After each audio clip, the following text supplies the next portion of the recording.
My Life Between Lives story from Newton Train Institute practitioners. I see a whole change in the thrust of searching for answers about who we are and why we're here. And I think it's wonderful, and I just hope the movement continues to expand. Let us expand the universal consciousness together with a My Life Between Lives story presented by the Michael Newton Institute.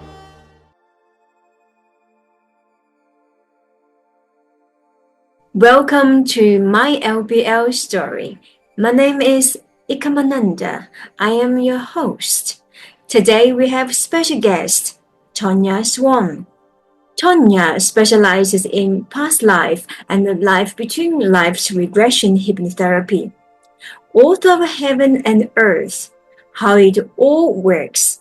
She has explored the spiritual realm over 350 times at the age of 11. Tonya conducts classes on the afterlife and shares her experiences via podcasts and radio shows. She also teaches intuition development and Reiki, leveraging her health professional background since 1975. Her expertise includes hypnotherapy, biofeedback, brainwave meditation, and Reiki. She now offers services in Issaquah, Washington, servicing clients in person and remotely. A big warm welcome to Tonya. Thank you so much for welcoming me. I'm so grateful to be here and to share my story, hoping that it will help others that are on the path of self-discovery and help them to find more and learn more. I know I'm like that. I'm always wanting to learn more. Always wanting to know more. Don't we all have so many questions about what happens on the other side? What happens after life? And you had that incredible experience at the age of 11. Tell us what happened. Yes, I did have a very incredible experience. I was being baptized, and I was in a small town in Oregon, and they had me in a creek. We were wearing these beautiful little gowns. It was so angelic looking at people walking down this hill to the creek in their little white gowns. But as we did the baptism, when they put me under, when it was my turn, he put me under the water. And the minute I went under the water, I went into the spirit realm. And I didn't know where I was. I just knew that I was somewhere that wasn't where I was before that moment. And there were these beings all around me. They were standing around me in a circle, and they were loving me, and they were kind, and they were beautiful, and they were just so peaceful. And I thought, this is not Earth. People don't feel like that here on Earth. So this is someplace else. And I couldn't figure out where I was. And so at a certain point, I finally jumped up because I was a little startled by being in that other world so quickly. And when I jumped up, then I got out of the baptism, and I didn't think any more of it after that. But the beings that were there then started to talk to me. And I could hear them. And my sister, who was born with sight, she could see them. And we tried to figure out who they were and what they were, and we couldn't figure it out at first, but we knew they only liked certain topics. They would come if we talked about God or angels or anything spiritual like that, and being part of a revolution. And I have no idea how we knew to talk about a revolution at 11 and 9 years old, but we were certain we came to be part of a revolution. And they began to talk to me. One of them in particular kind of singled me out after a while and started telling me to hold the place between waking and sleeping. And I was like, well, I don't know if I can do that, but I'll try it. So I did. And it took me months. It's one of the hardest things I've ever done in my life. It took every erg of energy in my being to hold that place. And I would do it when I was going to sleep. As I started to fall into sleep, I would just hold that space. There's a little place where you click over into sleep. And then just before that is that space that they wanted me to hold. And then when I woke up, I'd do the same thing. The minute I woke up, I would freeze and try to hold that place. And now I know that's probably theta, but really deep theta. And once I was able to hold that space, I could see the teacher, I could see the guide. And my sister always had that ability, but I didn't. And so when I could see him, then he reached his hand out to me and he took me by the hand out of my body. And we would travel up to the spirit realm. And then he just let me do whatever I wanted to do. As far as if I had a question, he could create whatever space he needed to teach me in, create a whole room, and then in an instant just change it again with his thought. So whatever I needed to do, like I was having a lot of trouble in school, and he began to help me with my homework, and I became a very, very good student. And then he would teach me things like, I remember the very first lesson because that was the most fascinating thing to me. He showed me a room. It was like a study. And then he showed me that all of the things in this room were not made out of things that were solid, that they were made out of little particles of light, and most of it was empty space. And that what I thought was solid wasn't solid at all. And I didn't take chemistry until many, many years later, and then I learned about this. But at 11, I was just fascinated. And when he brought me back to my body, and every day he would bring me back to my body and put me in it, and then he would disappear. And we did this every day after school for about a year. I would go to my little loft where I have my bed. I would lay down. I'd put myself in that state, and I got to where I could hold it at will as long as I wanted. And then he would come and he would take me for these lessons. And I remember I came back after that first lesson. I took my hand and I hit my bed, and I thought, this is not real? Is that possible? Everything in this room is not anything but light, and it can be transformed sort of like he does, but it doesn't do that here. It doesn't move that fast. It doesn't change that fast. So that was another question. Why doesn't it move? So another question the next day, why don't we have it moving down here like you do? You change the whole room. You take me to all these different places in the flash of an eye. How come I can't do that down here? And the explanation for that was because we can't do that in the realm that we're in, because our thoughts are what we use to create with our emotions. And if we did that, we might hurt each other. So we slow it down. So everything's moving very slowly compared to that realm. So that was very interesting. And I did that for, like I said, about a year. And then one day when he was bringing me back, and there were many, many lessons. I made a list here of about 44 lessons that he gave me that I just thought of to remember in case you needed to know some of them. But there was a day where I had been doing it for that year, and I was coming back into my body, and he said to me, love your mother, love your sister, love your mother, love your sister. And he kept repeating that. And as I was falling back into my body and hearing him say that, I was like, something's wrong, something's wrong, something's going to happen.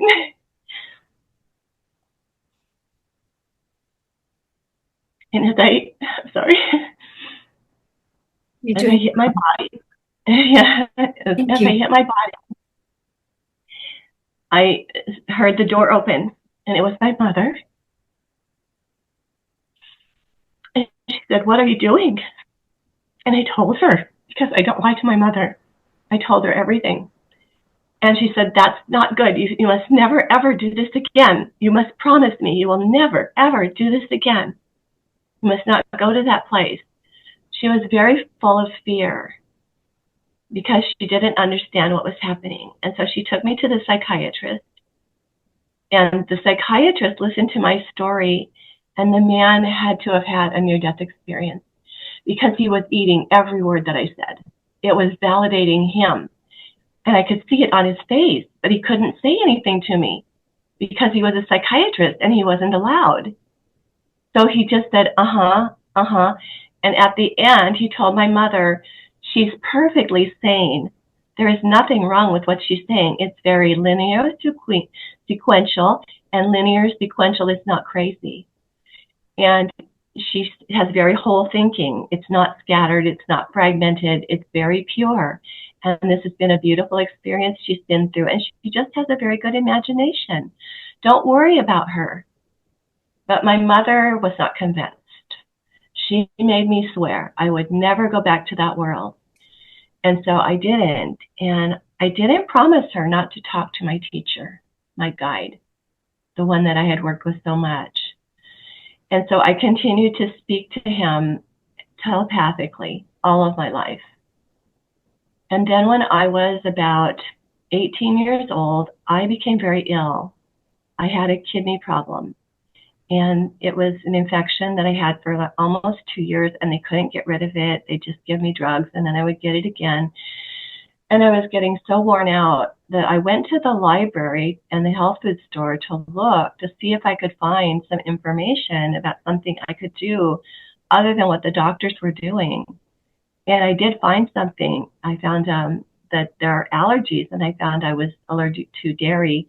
But to do that, I began to understand that there are different diets and different ways of thinking about food and stuff. So I went to the library and began reading everything about health. And right next to the health section was the spiritual section. So I started reading the Portland Library out of their whole section on spirituality. And I ran out of books. And somehow, some way, I didn't get a book on St. Francis. But I kept looking at every one of those and going, well, they're similar. Some of the things they went through make sense to me because of what I've been through, but I still don't understand what happened to me. I don't understand what that was and where I was and why I have this person talking to me. I don't understand it. I want answers. I want to know. So I kept reading, and eventually ran out of books. And then I went to a monastery, a Catholic monastery, because I knew they had books. And I asked them if I could take a book home, and they said no, but you can look at one here. The first book I picked up in their library was a leather-bound version. I opened the book to the picture of the person that had, of the being, St. Francis, that had been working with me, that asked me to hold that space. He was real. He existed. He had a picture. I was so excited. I put the book away and I ran home all the way to my house to tell my sister, they're real. These beings are real. This is not something we made up. And so then I began searching for the understanding of what was this world. And finally, I began to find information that gave me answers. Some through the Summit Lighthouse, which is an organization of the Ascended Masters. And later, I found Michael Newton's books. And when I found Michael Newton's books, I felt like I had come home. I had found all the answers to all of my questions. And the world that I knew existed for everyone, not just for me. And I wanted to help people see it. Because there were so many times that I wanted to share the world, this beautiful, incredible world, with other people. And they didn't want to hear it. They didn't understand it. And they just told me to be quiet, to not talk about such things.